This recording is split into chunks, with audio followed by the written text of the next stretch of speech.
നമസ്കാരം. നരേന്ദ്രമോദി സർക്കാർ വീണ്ടും കേന്ദ്രത്തിൽ അധികാരത്തിലെത്തുമോ ഇല്ലയോ എന്നുള്ള ചോദ്യമാണ് ഇപ്പോൾ രാജ്യത്താകമാനം അലയടിക്കുന്നത്. മോദി 3.0 എന്ന രീതിയിലുള്ള പ്രചാരണമൊക്കെ തന്നെ ശക്തമായി കൊടുക്കുകയാണ്. ജനവിധി കഴിഞ്ഞ ദിവസം ഏവരും അറിഞ്ഞതാണ്. ഇപ്പോൾ ഏറ്റവും പ്രധാനമായി ചോദിക്കുന്ന ഒരു ചോദ്യം, അടുത്തതും പ്രധാനമന്ത്രിയായി നരേന്ദ്രമോദി തന്നെ വരുമോ? പലയിടത്തും പല അടിയൊഴുക്കുകൾ സംഭവിക്കുന്നുണ്ട്. അതിൽ ആ ചരടുവലികളിൽ സർക്കാർ രൂപീകരണത്തിൽ ചില പ്രതിസന്ധികൾ നിലനിൽക്കുമോ എന്നുള്ളതാണ്. ഇന്ന് ഈ വിഷയവുമായി ബന്ധപ്പെട്ട് മലയാളി വാർത്തയോടൊപ്പം ചേരുകയാണ് BJP പ്രതിനിധി അഡ്വക്കേറ്റ് BG വിഷ്ണു. നമസ്കാരം.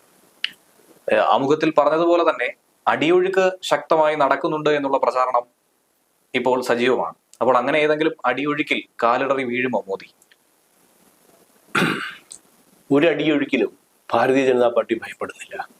ഞങ്ങൾക്ക് മൂന്നാം ഊഴം നൽകിയത് ഈ രാജ്യത്തെ 140 കോടി വരുന്ന ജനങ്ങളാണ്. ആ ജനങ്ങളിൽ ഞങ്ങൾക്ക് പൂർണ്ണ വിശ്വാസം ഉള്ളിടത്തോളം കാലം ഈ സർക്കാർ നരേന്ദ്രമോദി 3.0 മുന്നോട്ട് പോകും എന്നുള്ള കാര്യത്തിൽ യാതൊരു തർക്കവുമില്ല. കാരണം ഈ വിധി നരേന്ദ്രമോദിക്ക് അനുകൂലമാണ് ഈ ജനങ്ങൾ നൽകിയത്. രാജ്യത്ത് ഏറ്റവും വലിയ ഒറ്റകക്ഷിയായി 240 സീറ്റിലൂടെ 292 അംഗങ്ങളോടെ NDAക്ക് ഭൂരിപക്ഷം നൽകിയിട്ടുണ്ട്. NDA രാജ്യഭരണവുമായി മുന്നോട്ട് പോകും എന്നുള്ള കാര്യത്തിൽ യാതൊരു തർക്കവുമില്ല. ഏതെങ്കിലും സാഹചര്യത്തിൽ INDAക്ക് ഒരു മന്ത്രിസഭാ മോഹം സ്വാഭാവികമായി ഉണ്ടാകും. കഴിഞ്ഞ 10 വർഷമായി അധികാരത്തിന് പുറത്ത്, എന്തിന് പ്രതിപക്ഷ നേതൃസ്ഥാനത്തിൽ പോലും അർഹതയില്ലായിരുന്ന കോൺഗ്രസിനെ സംബന്ധിച്ചിടത്തോളം അവർ അധികാര കൊതിയിലാണ്. അധികാരത്തിന്റെ മത്ത് പിടിച്ച് അഴിമതിയുടെ കൂമ്പാരമായി ലോകത്തിനു മുന്നിൽ ഭാരതത്തെ നാണം കെടുത്തിയവർ ഒരു അധികാരത്തിന്റെ ഒരിറ്റ് തുള്ളിക്ക് വേണ്ടി ദാഹിക്കുകയായിരുന്നു. അവരുടെ മുന്നിൽ ഈ രാജ്യത്തെ ജനത അധികാരത്തിലേക്ക് ഒരു ഗേറ്റ് പോലും കാണിച്ചിട്ടേയില്ല. അവർക്ക് മുന്നിൽ ഇപ്പോഴും റോക്കേഴ്സിലുള്ള വഴികൾ അടഞ്ഞു തന്നെ കിടക്കുകയാണ് എന്നുള്ള കാര്യത്തിൽ ഒരു സംശയവുമില്ല. പ്രതിപക്ഷത്ത് പോലും ഐക്യത്തോടെ മുന്നോട്ട് പോകാൻ ഈ INDA എന്ന് പറയുന്ന തട്ടിക്കൂട്ട് മുന്നണിക്കില്ല. രാജ്യത്തെ ചെറുതും വലുതുമായ BJP വിരുദ്ധരായ രാജ്യവിരുദ്ധ നിലപാടുള്ള മുഴുവൻ കക്ഷികളെയും ചേർത്തിണക്കിയിട്ടാണല്ലോ ഇത്തരത്തിലുള്ള ഒരു സഖ്യം ഉണ്ടാക്കിയത്. എന്നിട്ട് എന്തായി? അവർക്ക് ഭൂരിപക്ഷം ലഭിച്ചു. നരേന്ദ്രമോദിക്കെതിരായി ഒരു ജനവികാരം ഉണ്ടായിരുന്നെങ്കിൽ, നരേന്ദ്രമോദിക്കെതിരായി രാജ്യം വിധി എഴുതിയിരുന്നെങ്കിൽ NDAക്ക് കേവല ഭൂരിപക്ഷം ലഭിക്കാതെ NDA അധികാരത്തിൽ നിന്ന് പുറത്തു പോകണമായിരുന്നു. BJPക്ക് കോൺഗ്രസിന്റെ അതേ അവസ്ഥയിൽ എത്തുമായിരുന്നു. പക്ഷേ കോൺഗ്രസിന് അവർക്ക് കഴിഞ്ഞ തവണത്തേക്കാൾ സീറ്റുകൾ കൂടുതൽ ലഭിച്ചു, 99-ൽ എത്തി എന്നല്ലാതെ യാതൊരുവിധ ജനപിന്തുണയും ഈ രാജ്യത്ത് അധികാരത്തിലേക്ക് എത്താൻ വേണ്ടി ജനങ്ങൾ നൽകിയിട്ടില്ല. ഞങ്ങൾക്ക് തിരിച്ചടികൾ ഉണ്ടായി. ഞങ്ങൾ യാഥാർത്ഥ്യങ്ങൾ ഉൾക്കൊള്ളുന്നു. ഉത്തർപ്രദേശിലും മഹാരാഷ്ട്രയിലും പശ്ചിമ ബംഗാളിലും ഞങ്ങൾക്ക് സീറ്റുകളിൽ നഷ്ടം വന്നിട്ടുണ്ട്. അത് ഞങ്ങൾ കൃത്യമായി മനസ്സിലാക്കുകയും പഠിക്കുകയും കൂടുതൽ ജനങ്ങളിലേക്ക് ഇറങ്ങിച്ചെന്ന് കൂടുതൽ ജനകീയമായ പ്രവർത്തനങ്ങളുമായി ഭാരതീയ ജനതാ പാർട്ടിയും നരേന്ദ്രമോദി സർക്കാരും മുന്നോട്ട് പോകും എന്നുള്ള കാര്യത്തിൽ ഒരു സംശയവുമില്ല. ഞങ്ങൾ ഈ സർക്കാരിനെ വളരെ നല്ല രീതിയിൽ മുന്നോട്ട് പോകും. ഞങ്ങൾക്ക് ഒറ്റയ്ക്ക് ഭൂരിപക്ഷം ഇല്ല എന്ന് കരുതി ഞങ്ങളുടെ നിലപാടുകളോ ആശയങ്ങളോ പ്രത്യയശാസ്ത്ര രീതികളോ ഒന്നും മാറാനും പോകുന്നില്ല. 2% വോട്ടും 2 MP-മാരും ഉണ്ടായിരുന്ന കാലഘട്ടത്തിൽ ഒരു ആശയത്തിൽ, ഒരു പ്രത്യയശാസ്ത്രമായ നിലപാടുകളിൽ അടിയുറച്ചു നിന്ന പാർട്ടിയാണ് ഭാരതീയ ജനതാ പാർട്ടി. അധികാരത്തിന്റെ മാറ്റങ്ങൾ രാജ്യത്ത് പലപ്പോഴും സൃഷ്ടിക്കപ്പെട്ടിട്ടുള്ളപ്പോഴും അധികാരത്തിൽ ഇരുന്നപ്പോഴും പ്രതിപക്ഷത്തേക്ക് 2004-ലേക്ക് NDAയും BJPയും പോയപ്പോൾ പോലും ഞങ്ങളുടെ നിലപാടുകളിൽ ഞങ്ങൾ വെള്ളം ചേർത്തിട്ടില്ല. അത് കൃത്യതയുള്ളതാണ്, വ്യക്തതയുള്ളതാണ് എന്ന് ഈ രാജ്യത്തെ കോടിക്കണക്കിന് വരുന്ന ജനങ്ങൾക്കറിയാം. 2014-ലും 2019-ലും ഞങ്ങൾക്ക് കേവല ഭൂരിപക്ഷം നൽകിയപ്പോൾ ഞങ്ങളുടെ സ്ഥാപക നാൾ മുതൽ ഞങ്ങൾ ജനങ്ങൾക്ക് എന്തെല്ലാം വാഗ്ദാനങ്ങൾ നൽകിയിട്ടുണ്ടോ അതിൽ ഞങ്ങളെ കൊണ്ട് അന്നത്തെ സാഹചര്യത്തിൽ ഞങ്ങളുടെ ഭൂരിപക്ഷത്തിൽ പറ്റുന്ന കാര്യങ്ങളെല്ലാം ചെയ്ത് പൂർത്തിയാക്കി അഭിമാനത്തോടുകൂടിയാണ് ഞങ്ങൾ 2024 തെരഞ്ഞെടുപ്പിനെ നേരിട്ടത്. ഞങ്ങൾക്ക് ഒറ്റയ്ക്ക് ഭൂരിപക്ഷം ലഭിച്ചില്ലെങ്കിലും ഞങ്ങൾ നേതൃത്വം നൽകുന്ന NDA മുന്നണിക്ക് ജനം അനുമതി നൽകിയിട്ടുണ്ട് രാജ്യത്തിന്റെ ഭരണത്തിലേക്ക് കയറാൻ വേണ്ടി. അത് ഞങ്ങൾക്ക് അനുകൂലമായ ജനവിധിയാണ്. അത് ഒരിക്കലും INDA എന്ന് പറയുന്ന തട്ടിക്കൂട്ട് സഖ്യത്തിന് അനുകൂലമായ ഒരു ജനവിധി ഉണ്ടെന്ന് കരുതുന്നില്ല. പക്ഷെ അതിൽ മറ്റൊരു കാര്യം ചോദിക്കേണ്ടത്, ഇപ്പോൾ ഇന്ത്യ സഖ്യത്തെ കുറിച്ച് പറഞ്ഞു. പക്ഷേ കോൺഗ്രസ് തന്നെ സ്വന്തം നിലയിൽ 100 വോട്ട് സമാഹരിച്ചു എന്നുള്ളത് തള്ളിക്കളയാൻ കഴിയുന്ന കാര്യമല്ല. കഴിഞ്ഞ തവണത്തെ ഫലമൊക്കെ തന്നെ നമുക്ക് അറിയാവുന്നതാണ്. ഒപ്പം ഞാനതിനെ ഒന്നും വില കുറച്ചൊന്നും കാണുന്നില്ല. കോൺഗ്രസിനുണ്ടായ വർദ്ധവിനെ ഞാൻ ഒരിക്കലും വില കുറച്ച് കാണുന്നില്ല. അത് ജനങ്ങൾ നൽകിയ വിധിയാണ്. അതിനെ ഞങ്ങൾ കൃത്യമായി അംഗീകരിക്കുന്നു. പക്ഷേ തുടക്കത്തിൽ ഈ പറഞ്ഞതുപോലെ തന്നെ BJPയിലെ പ്രമുഖ പല നേതാക്കൾക്കും ആദ്യം ഒരു തിരിച്ചടി, ഇതിലേറെ പ്രധാനമന്ത്രിക്ക് പോലും ഒരു തിരിച്ചടി നേരിടേണ്ടി വന്നു. ഒരു ഘട്ടത്തിൽ അദ്ദേഹം പിന്നിലേക്ക് പോകുന്ന ഒരു കാഴ്ച കണ്ടു. 3 ലക്ഷത്തിൽ പരം വോട്ടുകൾ നേടി 2 തവണയായി വിജയിച്ച അദ്ദേഹം ഇങ്ങനെ ഒരു വലിയ കുറഞ്ഞ ഭൂരിപക്ഷത്തിൽ ശരിക്കും അതൊരു തിരിച്ചടിയായി തന്നെയാണ് നോക്കേണ്ടത്. ഒപ്പം UPയിൽ ശരിക്കും സംഭവിച്ചത് എന്താണ് എന്നുള്ളത് പാർട്ടി വിലയിരുത്തി കഴിഞ്ഞു? ഇല്ല, വിലയിരുത്തുകൾ പൂർണ്ണമായിട്ടില്ല. ഇപ്പൊ ഇന്നലെ തെരഞ്ഞെടുപ്പ് റിസൾട്ട് വന്നു. ഇന്ന് NDAയുടെ ഈ സർക്കാരിന്റെ അവസാനത്തെ മന്ത്രിസഭാ യോഗം ചേരുകയും നരേന്ദ്രമോദി സർക്കാർ സ്വാഭാവികമായ നടപടി എന്ന നിലയിൽ രാഷ്ട്രപതിക്ക് ഇന്ന് രാജിക്കത്ത് നൽകുകയും ചെയ്യുന്നു. തുടർ നിമിഷങ്ങളിൽ NDAയുടെ ഭൂരിപക്ഷം ഒപ്പിച്ചിട്ടുള്ള കത്ത് രാഷ്ട്രപതിക്ക് കൈമാറി അടുത്ത സർക്കാരിനുള്ള പ്രവർത്തനം നടക്കുന്നത്. ഉത്തർപ്രദേശിൽ ഞങ്ങൾക്ക് തിരിച്ചടി ഉണ്ടായി, ഞങ്ങൾക്ക് ഉത്തർപ്രദേശിൽ മത്സരിച്ച എല്ലാ സ്ഥാനാർത്ഥികൾക്കും വോട്ട് കുറഞ്ഞു എന്നുള്ള ഉത്തർപ്രദേശിലുണ്ടായ പ്രത്യേക രാഷ്ട്രീയ സാഹചര്യത്തെക്കുറിച്ച് കൃത്യമായ കാരണങ്ങൾ ഞങ്ങൾ വിലയിരുത്തിയിട്ടില്ല. അത് വരും ദിവസങ്ങൾ ഉണ്ടാവും. എവിടെയാണോ ഞങ്ങൾക്ക് അവിടെ വീഴ്ചയുണ്ടായിട്ടുള്ളത്, മാറ്റങ്ങൾ വരുത്തേണ്ടത്, അക്കാര്യങ്ങളിൽ മാറ്റം വരുത്തി നരേന്ദ്രമോദി സർക്കാർ അതിശക്തമായി മുന്നോട്ട് പോകും. UP സർക്കാരും ശക്തമായി തന്നെ മുന്നോട്ട് പോകും. പക്ഷേ ഇപ്പോൾ SP ഒക്കെ വലിയ രീതിയിലുള്ള ഒരു വെല്ലുവിളി തന്നെയാണ് ഉയർത്തിയിരിക്കുന്നത്. ഇപ്പോൾ ഇന്ത്യ മുന്നണി വരികയാണെങ്കിൽ അതിൽ പ്രധാനപ്പെട്ട ഒരു സ്ഥാനം വഹിക്കാൻ തന്നെ SP മുന്നിട്ട് നിൽക്കുകയാണ്. ഇങ്ങനെ ഒരു സാഹചര്യത്തിൽ UPയിൽ ഇനിയൊരു പുനഃപരിശോധന നടത്തിയില്ല എങ്കിൽ ഇപ്പോൾ സംഭവിച്ചിരിക്കുന്നത്, ഇപ്പോൾ വളരെ പിന്നിലേക്ക് 33 സീറ്റിലേക്ക് ഒതുങ്ങേണ്ടി വന്ന ഒരു സാഹചര്യം, പ്രത്യേകിച്ച് 80 സീറ്റുകളുള്ള ഉത്തർപ്രദേശിൽ അങ്ങനെ ഒരു ചെറിയൊരു മാർജിനിലേക്ക് കുറയേണ്ട വന്ന ഒരു സാഹചര്യം ഉണ്ടായത്, അയോധ്യ അടക്കമുള്ള അയോധ്യയെ പ്രതിനിധീകരിക്കുന്ന മണ്ഡലത്തിൽ ഉൾപ്പെടെ വോട്ട് ചോർച്ച ഉണ്ടായത്, അതൊരു മുന്നറിയിപ്പ് തന്നെയല്ലേ? ഞാൻ പറഞ്ഞല്ലോ, ജനാധിപത്യത്തിൽ എപ്പോഴും വിജയം ഒരു പക്ഷത്താകണമെന്നില്ല. സ്വാഭാവികമായി ശരി തെറ്റുകളേക്കാൾ ഉപരി സംഖ്യയ്ക്കാണ് ഇവിടെ പ്രാധാന്യം. ഞങ്ങൾക്ക് ആ നിശ്ചിതമായി വിജയിക്കേണ്ട സംഖ്യയിലേക്ക് എത്താൻ കഴിഞ്ഞിട്ടില്ല. അതിന് ചില കാരണങ്ങളുണ്ടാകും. ഞങ്ങൾ പറഞ്ഞു, തെരഞ്ഞെടുപ്പ് ഇന്നലെ കഴിഞ്ഞേ ഉള്ളൂ. അതിന്റെ വിലയിരുത്തൽ ഞങ്ങൾ നടത്തിയിട്ടില്ല എന്നുള്ളത് യാഥാർത്ഥ്യമാണ്. അതിനുള്ള സമയം വരുന്നതേ ഉള്ളൂ. പ്രധാനമന്ത്രിയുടെ ഇന്നലത്തെ ജനങ്ങളെ അഭിസംബോധന ചെയ്ത് മൂന്നാം നരേന്ദ്രമോദി സർക്കാരിന് നൽകിയ വിജയത്തിന് നന്ദി പറയുകയും ചെയ്തു. ഇന്ന് ഞാൻ പറഞ്ഞല്ലോ, രാഷ്ട്രപതിയെ നേരിട്ട് കണ്ട് കാവൽ മുഖ്യമന്ത്രിയെ അദ്ദേഹം തുടരുകയാണ്, രാജി നൽകിയിട്ടുണ്ട്. അടുത്ത സർക്കാരിനുള്ള പ്രവർത്തനങ്ങളുമായി നരേന്ദ്രമോദിയും ഭാരതീയ ജനതാ പാർട്ടിയും മുന്നോട്ട് പോവുകയാണ്. അതിന്റെ ചർച്ചകളാണ് ഇപ്പോൾ നടന്നുകൊണ്ടിരിക്കുന്നത്. സർക്കാർ രൂപീകരണത്തിൽ ഇനി ഒരു വെല്ലുവിളി നേരിടുമെന്നുള്ള രീതിയിൽ മാധ്യമ വാർത്തകൾ പ്രചരിക്കുന്നുണ്ട്. അപ്പോൾ പ്രധാനമായി TDP, മറുഭാഗത്ത് നിതീഷ് കുമാർ, ഇവരെയൊക്കെ തന്നെ പിണക്കാതെ എങ്ങനെ മുന്നോട്ട് കൊണ്ടുപോകുമെന്നുള്ള ഒരു വലിയ വെല്ലുവിളി തന്നെയല്ലേ ഇപ്പോൾ NDA സഖ്യം അഭിമുഖീകരിക്കുന്നത്? ഒരു വെല്ലുവിളിയും ഇല്ല.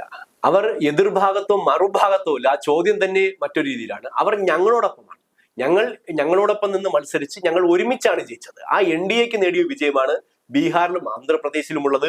BJPക്കൊപ്പം ചേർന്നുകൊണ്ടാണ് TDP YSRCPയെ പരാജയപ്പെടുത്തിക്കൊണ്ട് ആന്ധ്രാപ്രദേശിൽ അധികാരത്തിലെത്തിയത്. അതുകൊണ്ട് ആ മുന്നണി ബന്ധം അതിശക്തമായി തന്നെ മുന്നോട്ട് പോകും. ഞങ്ങൾ പറഞ്ഞു, രാഷ്ട്രീയത്തിൽ ഞങ്ങൾക്ക് ശത്രുക്കളില്ല, എതിരാളികളേ ഉള്ളൂ.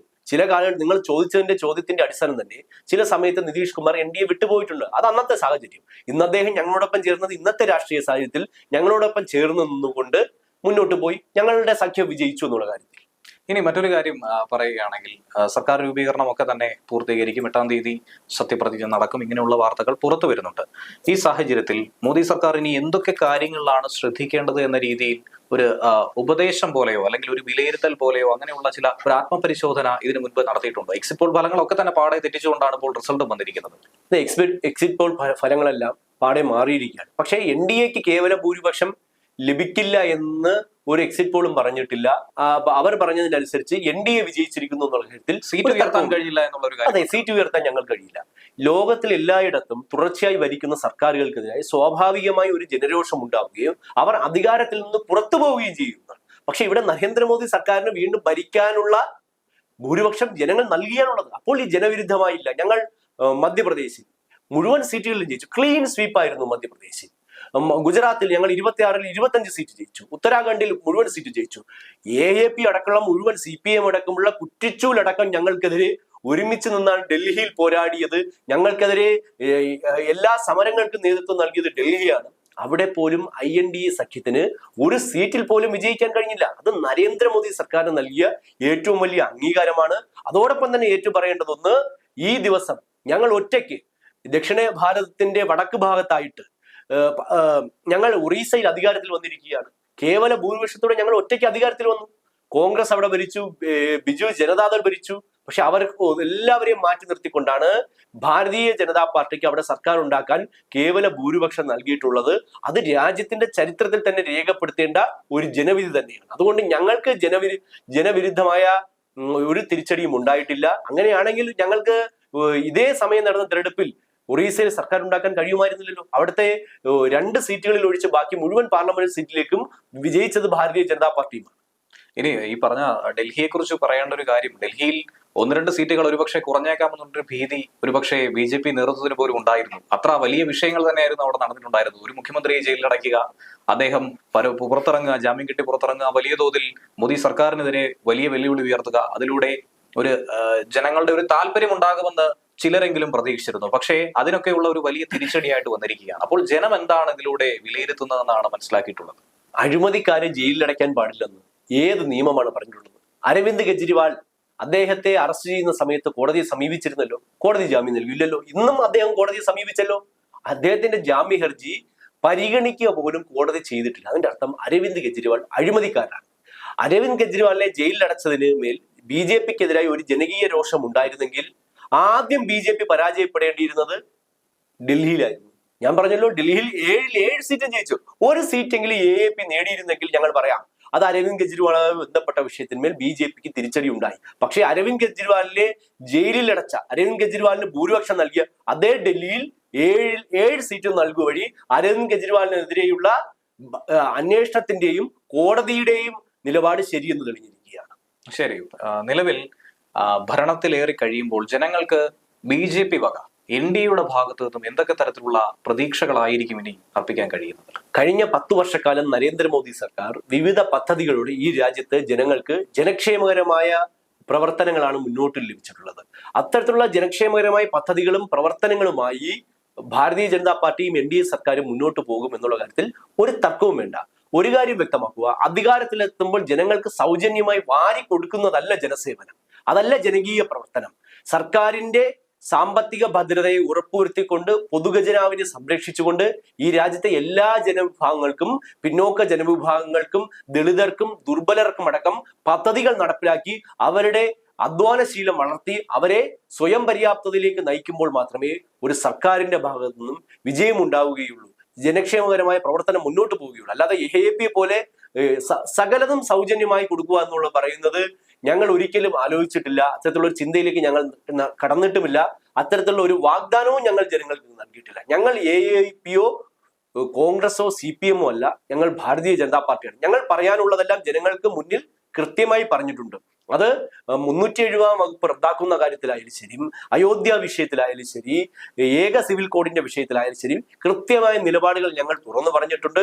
അതുമായി ബന്ധപ്പെട്ട നിലപാടും നയവുമായി തന്നെ NDA മൂന്നാം സർക്കാരും നരേന്ദ്രമോദി മുന്നോട്ട് പോകും എന്നുള്ള കാര്യത്തിൽ ഒരു തർക്കവും വേണ്ട.